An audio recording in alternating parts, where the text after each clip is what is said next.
ನಮಸ್ತೆ ವೀಕ್ಷಕರೇ, ಎಂಕ್ಲೋ ಪಯೋನಿ ಆಗ್ರ ನರ್ಸರಿ ಹಾಸನ ಇಂದೆತ್ತ ಒತ್ತಿಡ್ತು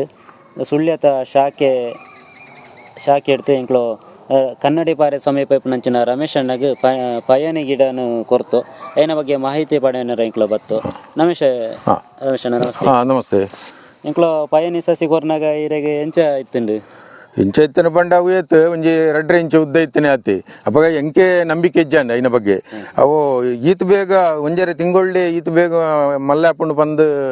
ಎಂಕ್ ಭಾರಿ ಆಶ್ಚರ್ಯ ಅಂಡವು ಎಡ್ಡೆ ಬತ್ತನು ಎಡ್ಡೆ ಬತ್ತನು ದಯ ಪಂಡ ಎಂಕ್ಲ ಈ ಸೈಟ್ ನೀರು ಇಜ್ಜಂದೆ ಮೂಲ ಈ ನೆಟ್ಟು ದಾದ ಕೃಷಿ ಮಲ್ಪನೆ ಬಂದು ಭಾರಿ ಬೇಜಾರಡಿತ್ತು ಎಂಕ್ಲ ಅಂಚ ಇಂದೇನು ಯಾನ ಕುದ್ದಾದು ಪೋದು ಹಳೆ ಅಂಗಡಿ ಇಂಚನೆ ನಡೆದು ಕೃಷಿ ಮಲ್ತೇರು ಅಂಚ ಅವಳು ಪೋದೆ ಅಂತ ತೂದೇ ನೆಕ್ ಈ ಪ್ಲಾನ್ಗೆ ಜತ್ತನೆ ಅಂಚೈತೆ ಭಾರಿ ಲಾಯಕ್ ಬೈದನು ದೈ ಫಸ್ಟ್ ಕ್ಲಾಸ್ ನಿರ್ವಹಣೆ ನಮ್ಮನೆ ಮಲ್ತೊಂದಿಲ್ಲ ಅಂದ್ ಐಕ್ ಡ್ರಿಪ್ ಪೂರ ಪಾಡದು ಇತ್ತೆ 20 ಮಿನಿಟ್ದ ನೀರು ಒಂಜಿ ಡ್ರಮ್ಮುಡು ಪಾಡದು ಅಂಚ ಇನ್ನು ಟೈಮ್ಗೂ ಕುರೊಂದುಲ್ಲ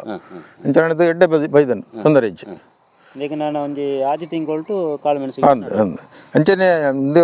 ಸಾರ್ವಜನಿಕರಿಗೆ ಇಂಚಿನ ಅಂತ ಒಂಜಿ ಸೈಟ್ ಇತ್ತನಂದ ಅವಕ್ಕೆ ಅಕ್ಲೆಗ್ ಇಂಚಿನ ದಯಪಾಂಡನೆ ಎಡ್ಡೆ ಒಂದು ಲಾಭಾಂಶಪ್ಪು ದಯಪಂಡ ಇಟ್ಟು ನನ್ನತೆ ಒಂಜಿ ವರ್ಷ ಆಜಿ ತಿಂಗಳು ಎಡ್ಡೆ ಒಂಜಿ 8 ಫೀಟ್ ಬರ್ಪುಂಡಿಗೆ 8 ಫೀಟ್ ಬರ್ಪುಂಡು 8 ಫೀಟ್ ಬತ್ತನಂದ ಈಗ ಕಾಳು ಮೆಣಸು ಕರಿಮೆಣಸು ಬಿಡುದು ಉಳ್ಳ ಕೃಷಿ ಮಲ್ಪೊಲಿ ಇಂದನದು ಎಂಗ್ಲೆ ಅಕ್ಲ ಸಂಸ್ಥೆ ಹಿಡಿದು ಪಂತೇರು ಅಂಚ ಒಂಜಿ ರೀತಿದ ಒಂದು ಎಡ್ಡೆ ಕೃಷಿ. ನಮಸ್ತೆ ವೀಕ್ಷಕರೇ, ಹೆಚ್ಚಿನ ಮಾಹಿತಿಗೆ ತೀರ್ಥಗೊರ್ನ ನಂಬರ್ಗೆ ಇರು ಕರೆ ಮಲ್ಪ. ನಮಸ್ತೆ.